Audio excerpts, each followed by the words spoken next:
Bonjour à tous, vous l'aurez compris, on va parler d'accessibilité aujourd'hui. Mais avant ça, je voudrais vous raconter une petite histoire.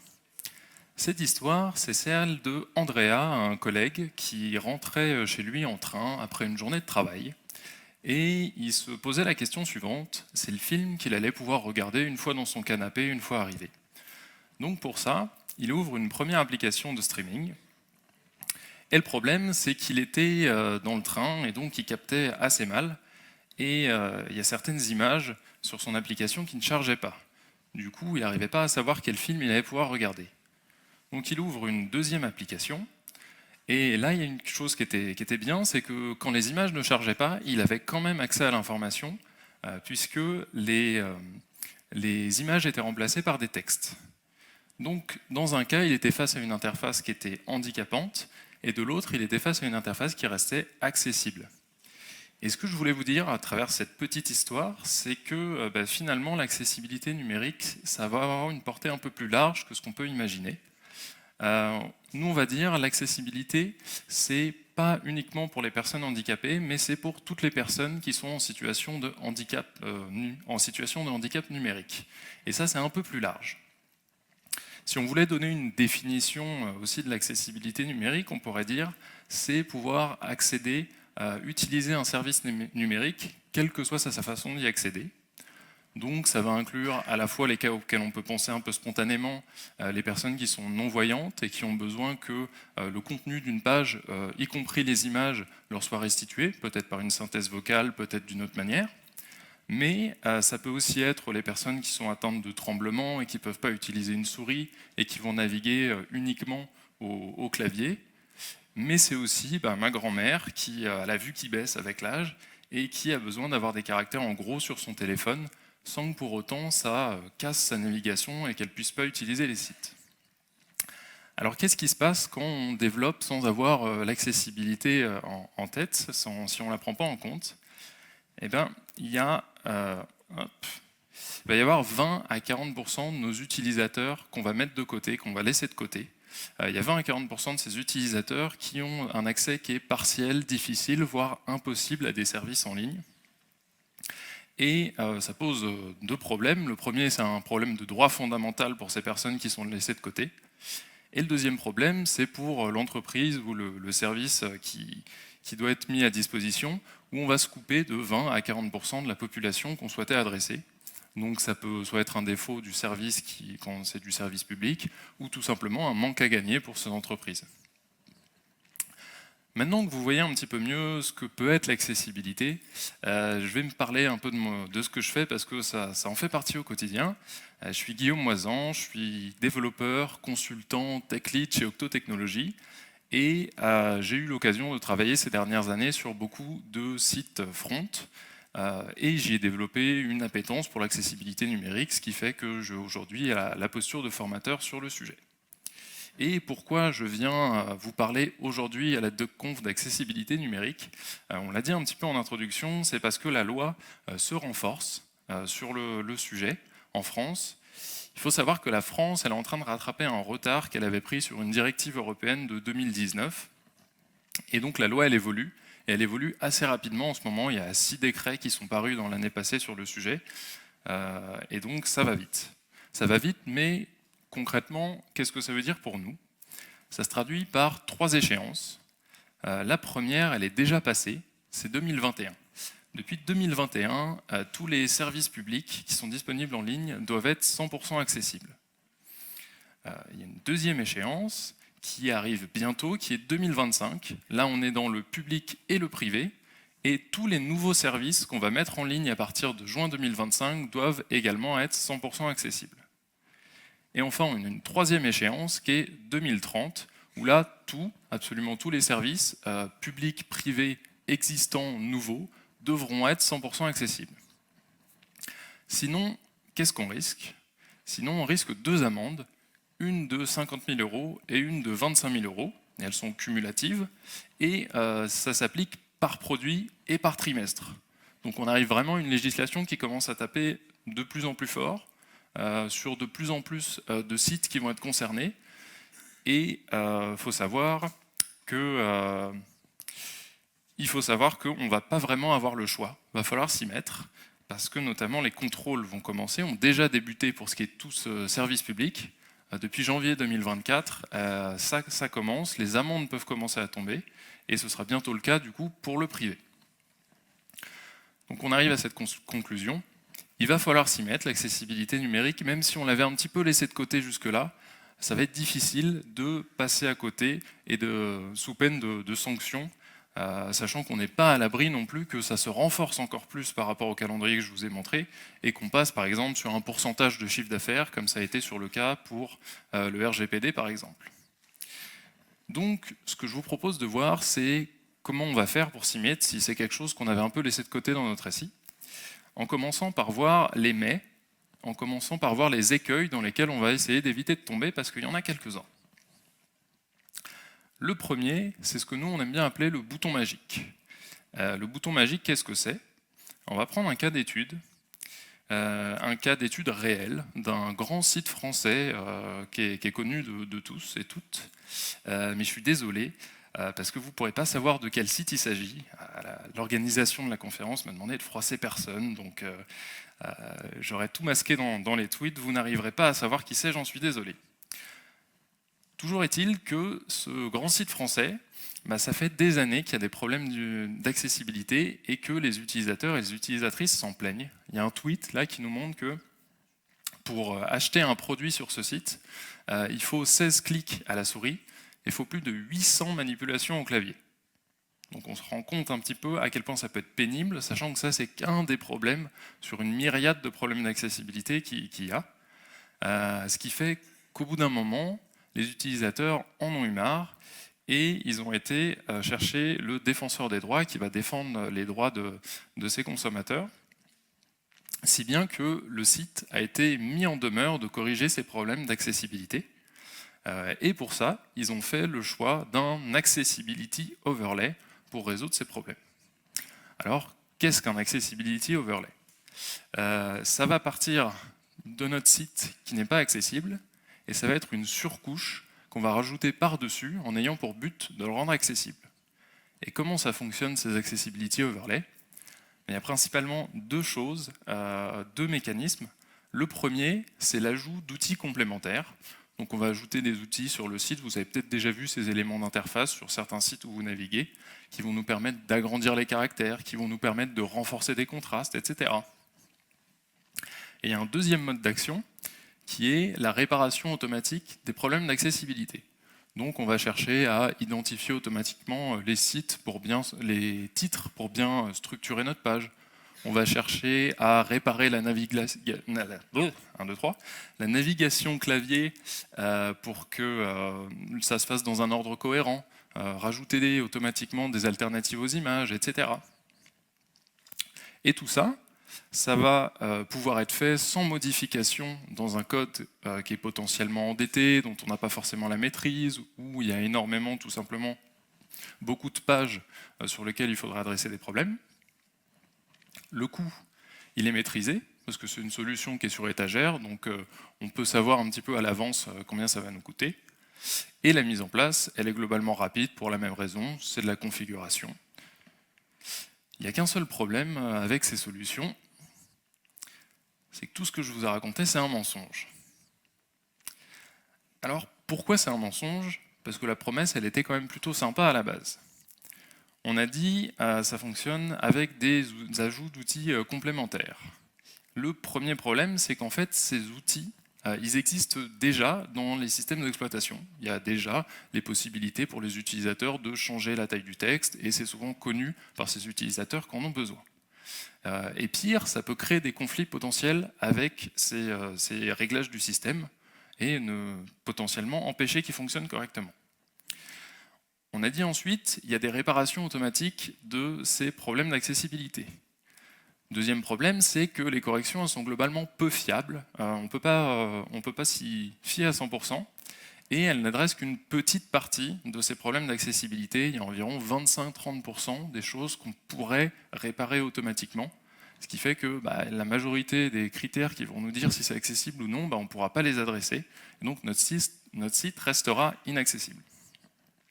Et enfin, petit bonus, des fois ces surcouches introduisent elles-mêmes des problèmes d'accessibilité, ce qui se montre assez contre-productif. Je vous demande quand même de vous faire votre propre avis sur ces solutions. Et pour ça, je vous invite à aller voir 2 ressources. La première, c'est Overlay Fact Sheet. C'est un site qui est une initiative citoyenne qui va compiler différents témoignages, notamment de personnes en situation de handicap, qui sont confrontées quotidiennement à ces solutions. Le deuxième, c'est le site de la Commission européenne, qui a rendu un avis qui est plutôt défavorable sur ces solutions d'accessibility overlay. Donc, on arrive à la conclusion, c'est pas avec ça qu'on va rendre notre site accessible, c'est pas par là qu'on va commencer. Deuxième fausse bonne idée, c'est commencer par un audit RG2A. Alors, si vous avez entendu parler d'accessibilité auparavant, il y a de fortes chances que vous ayez entendu parler du RG2A également. Le RG2A, qu'est-ce que c'est ? C'est le référentiel général d'amélioration de l'accessibilité. Derrière ce beau nom, qu'est-ce qui se cache ? C'est de fabrication française. Et c'est en fait la grande liste de contrôles, une grande liste de critères qui va nous permettre de dire si on répond ou pas à la norme internationale, si on est conforme en termes d'accessibilité et globalement, si on peut considérer que notre site est accessible ou non. C'est très complet, le RG2A, il y a 106 critères, 258 tests, donc vraiment on balaye énormément de critères d'accessibilité, c'est très exhaustif. Le problème, c'est que si on commence une démarche d'accessibilité, ça va être inadapté pour avoir un état des lieux qui est correct, et ça ne va pas nous dire comment faire. Le RG2A, il ne va pas nous guider dans la réalisation des sites accessibles, donc ce n'est pas forcément ce qu'on va vous conseiller. Alors on a dit énormément de critères, énormément de tests à effectuer par page. On a 258 tests, sachant que dans un échantillon d'audit, on va avoir 5 à 20 pages. Donc vous imaginez tout de suite le volume d'informations avec lequel on va devoir traiter à la fin de cet audit. Petit aperçu, on voit que ce n'est pas forcément quelque chose dans laquelle on a envie de se mettre. Et si vous démarrez la démarche, il y a une grande chance pour qu'il y ait beaucoup de critères qui ne soient pas corrects. Et donc ça va être un petit peu le coup de massue pour les équipes, ça peut être assez démoralisant. Et il y a un problème aussi avec cet audit, c'est que même si on se dit, j'ai l'ensemble de mes critères, j'ai tout qui est invalidé, si je les corrige, ça va être bon, j'aurai un site qui est accessible à la fin. Eh bien pas forcément. Je m'explique. Le but de l'audit, c'est essentiellement de dire si on est conforme ou non. C'est-à-dire que si sur un même critère, par exemple le fait d'avoir des contrastes suffisants entre le texte et le fond, si sur une même page, j'ai 5 problèmes qui se rapportent à ce critère, à 5 endroits différents de ma page, j'ai des critères qui sont insuffisants pour des couleurs différentes, l'auditeur ou l'auditrice peut très bien s'arrêter au premier problème, dire « ok, le critère n'est pas correct, donc je l'invalide, et ne pas vous relever les autres. » Ce qui fait que même si vous prenez votre belle liste de critères invalidés, que vous corrigez tout ce qui a été relevé, il vous restera encore 4 problèmes sur ce critère, donc vous n'aurez pas vraiment avancé. Donc l'audit RG2A, c'est un outil intéressant, mais pas au début. Une dernière chose dans laquelle on va éviter de tomber, c'est de garder l'accessibilité, de repousser le moment où on va le prendre en compte. Sur nos projets, on a sans doute entendu les témoignages suivants, c'est de dire l'accessibilité, c'est bien, oui, on va le prendre en compte, mais d'abord on va dépoter des features. D'abord on fait grandir le produit, et puis l'accessibilité, on verra après. Ou au moment de mettre en prod, on va se poser la question de l'accessibilité, se dire on contrôle, et puis après ça part en prod. Si on fait ça, on est à peu près sûr d'avoir un surcoût, que ça va nous coûter plus cher que si on l'avait pris en compte dès le début. Et pour ça, il y a un petit parallèle qu'on aime bien faire, qui est celui de la pâtisserie. On dit, l'accessibilité, c'est comme en pâtisserie. C'est pas au moment où on va prendre notre gâteau, on va le sortir du four et le présenter aux invités, qu'on va se poser la question de est-ce qu'il y a quelqu'un qui est allergique au gluten ? Si c'est le cas, le gâteau, on va le prendre, on va le mettre à la poubelle et on va en faire un autre. Et c'est pas au moment où on va sortir notre deuxième gâteau du four qu'on va le présenter aux invités et se dire ah, est-ce qu'il y a quelqu'un qui est allergique aux noix? Oui, bon bah tant pis, on met à la poubelle, on refait un troisième gâteau. On comprend vite que bah, si on avait tendu la main vers le paquet de farine sans gluten dès le début et qu'on n'avait pas mis de noix, ça aurait été beaucoup moins coûteux que de faire 3 gâteaux. C'est un petit peu la même chose avec l'accessibilité et les fronts qui vont porter cette accessibilité. Je vais prendre un schéma qui va peut-être vous rappeler des schémas que vous avez déjà vus sur la dette technique. C'est un peu le même principe. Si on laisse ça pour plus tard, bah, au début ça va pas nous coûter grand-chose. Puis au moment où il faudra corriger, la marche sera assez haute, ça va être costaud. Tandis que si on le prend en compte dès le début, qu'on fabrique accessible, certes, il y aura un petit ticket d'entrée, il y aura un petit peu de formation, il va falloir se mettre dedans, etc. Mais on évitera de répéter inlassablement les mêmes erreurs qu'on n'aura pas à corriger du coup plus tard. Rassurez-vous, si vous avez quand même des produits existants, ça ne vaut pas le coup de mettre tout à la poubelle, il y a quand même des choses qu'on va pouvoir faire, même si la démarche n'a pas été engagée dès le début. Bon.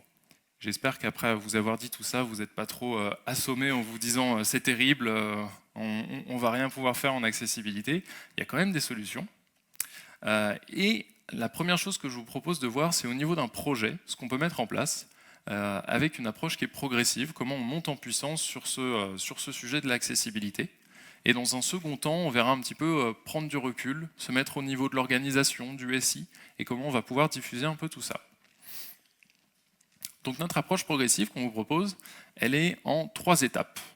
3 étapes, dont la première est même pas encore de l'accessibilité, puisque c'est un prérequis à l'accessibilité, qui est le fait d'avoir un code HTML qui est valide. Qu'est-ce qu'on entend par valide? C'est qui répond, qui respecte la norme internationale qui est éditée par le W3C, qui édite les normes HTML, CSS, etc. Le fait de respecter cette norme. Pourquoi? Parce que les outils qui vont se brancher, enfin exploiter ce code, donc les premiers, ça va être nos navigateurs, mais également potentiellement des aides techniques dont ont besoin certains utilisateurs ou utilisatrices qui vont se rajouter par-dessus ces navigateurs. Pour exploiter au mieux l'information qui est contenue, on a besoin d'avoir un HTML qui est valide. Donc pour ça, la bonne nouvelle, c'est qu'on peut automatiser ces vérifications. C'est une spec, il y a un ensemble de règles sur l'imbrication des balises, etc. Et le W3C nous met à disposition des outils, mais il y en a d'autres. Donc, on va chercher à l'automatiser, on peut le faire dans la CI, etc. avant d'aller plus loin. Une fois qu'on a fait ça, on va chercher à automatiser un maximum de tests en accessibilité pour voir quels critères on peut cocher. Et pour ça, je vous propose de revenir un petit peu sur les tests d'accessibilité qui sont automatisables. Il y en a environ 25%. On ne va pas pouvoir tout automatiser, mais il y a 25% déjà où on peut automatiquement, en faisant passer une moulinette, nous dire si c'est bon, c'est validé ou s'il y a un problème. Pour l'autre majorité, il va falloir manipuler un peu le site, faire des tests manuels, mais c'est déjà 25% qu'on va pouvoir aller chercher un peu rapidement. Je vais revenir quand même sur ce qui fait qu'un test est automatisable ou non. Pourquoi il y a 25% qu'on peut aller chercher automatiquement, pourquoi la majorité reste manuelle, en prenant un exemple. Il y a un ensemble de critères du RG2A qui nous dit bah, les images qui constituent nos sites doivent soit avoir une alternative textuelle, c'est-à-dire une retranscription en texte de l'information qui est portée par cette image, ou que l'image elle est ignorée. Ça, c'est assez facile à vérifier automatiquement. On va avoir un parseur, on va parcourir notre code, et on va chercher les balises qui correspondent à des images. Une fois qu'on a trouvé, on regarde s'il y a quelque chose qui permet d'apporter une alternative. Donc la manière la plus basique, c'est celle qui est dans l'exemple, c'est d'avoir un attribut alt qui contient le texte alternatif. Il y en a d'autres, mais dans tous les cas, ça se vérifie assez facilement automatiquement. Ça, c'est bon. Ce qui est un peu plus compliqué à vérifier automatiquement, c'est le fait que l'alternative textuelle, elle est pertinente. Est-ce qu'elle représente bien ce qu'il y a dans l'image dans ce contexte-là? Si vous voyez l'alternative canard qui joue avec une balle, vous avez une image de ce que ça peut représenter. Et si c'est ça l'image, vous vous rendez bien compte que ça va pas être bon.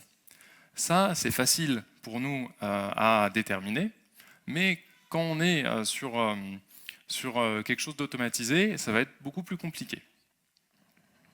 Ah, je sais ce que vous vous dites sûrement. On est quand même en 2024, les IA, décrire les images, ça on sait le faire assez bien. Est-ce que DuckGPT, il va pas pouvoir nous aider pour démêler tout ça? Alors, oui, mais les aberrations, comme ce que je vous ai montré juste avant, effectivement, il va pouvoir nous dire que ça ne va pas. Mais par contre, avoir des interprétations un peu plus fines, savoir dans tel contexte quelle est l'information que cette image voulait véhiculer, ça va être beaucoup plus compliqué. Parce que notamment, une image, dans différents contextes, on ne va pas forcément vouloir lui faire dire la même chose, voire des fois, ça va juste être décoratif, et on pourra ne rien vouloir lui faire dire du tout, et tout simplement ignorer l'image. Pour ces cas un petit peu plus précis, ça va être dur de se reposer à 100% sur ces techniques-là. Donc, ce n'est pas quelque chose qu'on va mettre dans notre boîte à outils tout de suite. Ça va pouvoir être des accélérateurs. Peut-être que dans quelques mois, ce que je vous dis là, ce ne sera pas vrai, mais toujours est-il que l'état actuel ne nous permet pas de nous reposer à 100% sur l'IA pour un sous-ensemble de critères. Donc, ces tests automatisés, il y a plusieurs bons points. La première, c'est que vous n'avez pas besoin de connaissances en accessibilité pour les mettre en place. C'est quelque chose que vous mettez facilement en place dans soit votre CI, soit dans votre navigateur, etc. Il y a des choses qui vont s'afficher en rouge, vous regardez pourquoi. Des fois, ils vous pointent même vers la documentation qui va vous expliquer comment corriger le problème, etc. Donc vous pouvez corriger, prendre ça en main sans avoir besoin de connaissances préalables.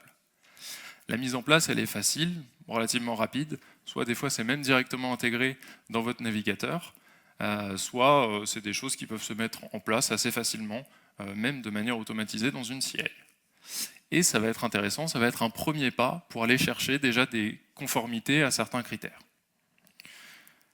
Vous avez plusieurs possibilités, je l'ai dit, il y a la CI, il y a des extensions navigateurs, il y en a beaucoup, et vous avez des solutions en SaaS également qui permettent d'adresser ces tests automatisés. Donc qu'est-ce qu'on gagne une fois qu'on a mis ça? On gagne déjà 25% potentiellement de conformité sur nos critères. On aime bien dire 0% d'effort pour 25% de conformité parce que vraiment c'est facile à mettre en place, pas besoin de connaissances, on peut aller chercher déjà ces premiers critères. Une fois qu'on a fait ça, une fois que notre HTML il est valide, une fois qu'on a des tests automatisés qui sont mis en place, que tout est vert et qu'on a tout corrigé, on va pouvoir aller un cran plus loin avec cette fois des manipulations manuelles, ce qu'on appelle les easy checks. Donc ils sont 10, et ça va nous permettre de manipuler un peu nos sites, de faire des choses qu'on ne va pas voir de prime abord, c'est-à-dire se mettre dans la peau et simuler les besoins de différents utilisateurs et utilisatrices. Donc je ne vais pas vous dérouler les 10, on ne va pas avoir le temps, mais je vais prendre un exemple qui est assez représentatif, qui est celui de la navigation clavier. Donc on commence, on met de côté notre trackpad, notre souris, et on navigue sur notre page uniquement au clavier, et on va vérifier un certain nombre de choses. On va vérifier que l'ordre de navigation il est logique, c'est grosso modo le sens de lecture, de gauche à droite, de haut en bas. On va vérifier que l'indicateur de focus il reste toujours visible. À chaque moment, on sait où on est dans notre page, sur quel élément interactif, c'est le petit halo bleu typiquement sur les navigateurs par défaut. On va vérifier que tout ce qu'on peut faire à la souris, on peut le faire au clavier. On peut aller activer les menus, sélectionner des options dans nos formulaires, soumettre nos formulaires, etc. On va vérifier qu'il n'y a pas de ce qu'on appelle de piège, de focus trap. Il n'y a pas un moment dans ma page où je fais tab, tab, tab et je reste bloqué à un endroit, je ne peux plus revenir ni en arrière ni en avant. Et enfin, on vérifie qu'on a ce qu'on appelle un lien d'évitement. C'est quand vous arrivez sur la page, vous faites tab et normalement vous devez avoir un lien qui vous amène directement au contenu principal de la page, ce qui permet d'éviter de repasser par les 50 liens du header potentiellement. Donc ça, c'est un des 10 tests qu'on va pouvoir faire assez facilement. Il y en a 10, ils sont faciles, il n'y a pas besoin de connaissances particulières, bon, il faut apprendre à les dérouler, mais vous voyez, c'est à la portée de tout le monde, tech, pas tech, dans l'équipe. On dit en 10 minutes, on peut les faire, peut-être que la première fois, ça prendra 2 heures, mais quand on a l'habitude, on peut vraiment les passer l'ensemble en 10 minutes. Du coup, on peut en profiter pour les faire régulièrement. À chaque fois qu'on sort une nouvelle feature, à chaque fois qu'on s'apprête à faire une démo, à chaque fois qu'il y a une nouvelle page, etc. Et une fois qu'on a fait ça, une fois qu'on a nos tests qui sont validés, qu'on a corrigé les éventuels problèmes que ça nous aurait remontés, on estime qu'on est à peu près à 50% de conformité. Si on devait faire un audit à ce moment-là, on sera à peu près à 50% de conformité. Et on aime bien dire 25% d'effort, parce que certes, là, il faut un peu mettre la main à la pâte, mais ça reste quand même assez rentable en termes d'effort versus le gain. Et on a fait nos 3 étapes qu'on pouvait dérouler, et si on le souhaite, on peut faire un audit de conformité pour compléter, c'est le moment où on peut ressortir notre RG2A, où ça peut être pertinent. Qu'est-ce qui va nous apporter à ce stade-là? Il va nous permettre de détecter les derniers défauts qu'on n'aurait pas pu voir avec toutes ces techniques auparavant, et il va permettre d'établir la conformité légale pour savoir où on se situe. Comment ça se passe un audit en général? On va avoir un expert externe qui va venir faire un échantillon de pages, regarder quels critères sont respectés, etc. Éventuellement, on peut prendre en compte tout de suite des correctifs et demander une contre-visite pour mettre à jour l'audit. Et une fois que c'est fait, vous avez les documents obligatoires que vous allez pouvoir publier, mettre sur le site et afficher votre niveau de conformité. J'insiste sur le fait qu'il faut vraiment avoir fait les prérequis, les étapes d'avant pour que ça vous apporte le maximum de choses, parce que sinon vous allez mobiliser un expert ou une experte, ça va être coûteux, ça va vous prendre du temps pour des choses que vous auriez pu découvrir tout seul, ou vous auriez pu monter en compétence par la même occasion, et qui vous auraient coûté moins cher. On a vu ce que ça pouvait donner à l'échelle d'un projet, ces petites marches qu'on pouvait gravir, et maintenant je vous propose de prendre un pas de recul, de voir au niveau d'une organisation comment on peut déployer l'accessibilité. La première chose que je vais vous proposer de faire, c'est d'établir une cartographie, de prioriser où est-ce qu'on va pouvoir lancer l'accessibilité. Pour ça, je vous donne plusieurs axes de réflexion. Quelle est la cible des utilisateurs, des utilisatrices? Est-ce qu'il y en a, c'est une grande cible, petite cible? Est-ce qu'il y a des enjeux stratégiques sur certains produits qui vont peut-être être amenés à prendre de l'importance? Est-ce que les équipes ont déjà une motivation particulière, une appétence sur le sujet, peut-être des compétences même déjà? Est-ce qu'il y a des refontes qui sont prévues? S'il y a un front dont on va mettre tout le code à la poubelle et qu'on va le refondre dans l'année à venir, on va peut-être pas mettre un billet sur l'accessibilité sur celui-là. Et éventuellement, si vous les connaissez, les niveaux de conformité actuels, d'où est-ce qu'on part? Est-ce qu'il y en a qui sont particulièrement bons, particulièrement mauvais, etc. En faisant ça, vous allez peu à peu construire un petit peu une roadmap de ce que vous allez faire sur l'accessibilité dans votre organisation. Cette roadmap, elle va ressembler vachement à ce document qui est ce qu'on appelle un schéma pluriannuel. C'est un document qui fait partie des documents obligatoires si on veut éviter une des amendes que votre organisation doit publier et qui détaille ce que votre entreprise va faire pendant les 3 prochaines années autour de l'accessibilité, ce qu'elle va mettre en place. Et un dernier conseil, potentiellement identifier un projet pilote, un projet sur lequel les gens sont particulièrement motivés et qui pourront derrière documenter un petit peu ce qui fonctionne dans votre organisation, ce qui ne fonctionne pas, et animer des retours d'expérience, faire monter d'autres équipes, les embarquer, etc. Il y a quelque chose auquel on ne va pas pouvoir couper sur l'accessibilité, c'est la formation, la montée en compétences. Je vous ai présenté jusque-là pas mal de solutions où finalement il n'y avait pas besoin de connaissances préalables. Les tests automatisés, 0. Les tests EasyChecks, finalement c'était assez à la portée un peu de tout le monde, il fallait apprendre à les dérouler, mais pas grand-chose de plus. Mais quand même, si on veut passer un cap, il va falloir passer par la formation des différents profils. Alors pourquoi différents profils? Si on prend les critères qui constituent notre fameux RG2A et la norme internationale de manière plus générale, on regarde quelles compétences sont mobilisées.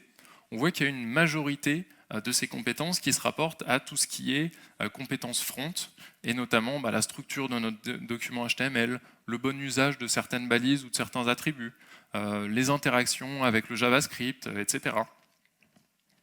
Il y a un bon quart qui va être tout ce qui est production des contenus, les images, les textes, les alternatives aux images, les vidéos et leurs transcripts, etc. Et il y a une petite partie, ça peut sembler contre-intuitif, mais c'est qu'une petite partie qui est vraiment dépendante de la partie design, UX, UI. Et tout ça, tous ces gens vont travailler sous la houlette des PO. Et donc, on a un ensemble de compétences. Et ça va contraster peut-être avec l'approche un peu traditionnelle qui est d'avoir un ou une experte RG2A, accessibilité, qui est isolée dans son organisation. Vraiment, il va falloir mettre toute l'équipe à profit, il va falloir que tout le monde monte en compétence, les différents profils, designer, dev front, product owner, référent accessibilité, les rédacteurs et rédactrices de contenu. Je ne suis pas en train de vous dire que tout le monde va devoir devenir un ou une experte sur le sujet, mais en tout cas, tout le monde va avoir besoin de connaître un peu sa sphère d'influence, son impact autour de l'accessibilité et maîtriser cette partie-là. Une dernière chose, un dernier levier que je voudrais vous donner autour de l'accessibilité avant de conclure, c'est le design system. Alors, partir sur un design system, ce n'est pas une décision anodine, ça entraîne son lot de challenges en termes de maintenabilité, d'organisation, comment on y contribue, comment on le fait vivre, mais néanmoins, ça peut être un super outil pour déployer l'accessibilité et corriger pas mal de problèmes sur vos sites. Je prends un exemple tout bête. On a 5 sites dans notre organisation. Elles répondent toutes à la même charte graphique, ce qui fait qu'on se retrouve à implémenter 5 fois le même bouton, grosso modo, sur nos sites. Et si je me rends compte, lors d'un contrôle, que j'ai un problème sur mon site numéro 1, je vais le corriger. Et puis, sur mon site numéro 2, c'est une implémentation différente. Peut-être que j'aurai un problème différent. Peut-être que site 3 et 4, je vais avoir de la chance. Tout va bien se passer. Et peut-être que site 5, je vais avoir le même problème que sur le site 1, mais comme c'est une implémentation différente, je vais devoir le corriger aussi. On se rend bien compte que là, avec toutes ces variantes, je vais devoir faire plein de correctifs, sans compter l'implémentation initiale qui aurait été plus coûteuse, on aura fait le travail 5 fois. Donc, Design System va pouvoir nous aider là-dessus. Si j'ai un Design System, j'ai un bouton qui est mutualisé.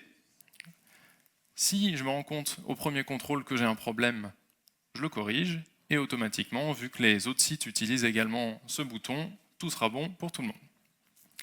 Bon, petit exemple en introduction, je vais quand même revenir sur la définition d'un design system, parce que j'ai remarqué qu'en fonction des organisations, en fonction des interlocuteurs qu'on peut avoir, il y a des définitions un petit peu différentes de ce design system.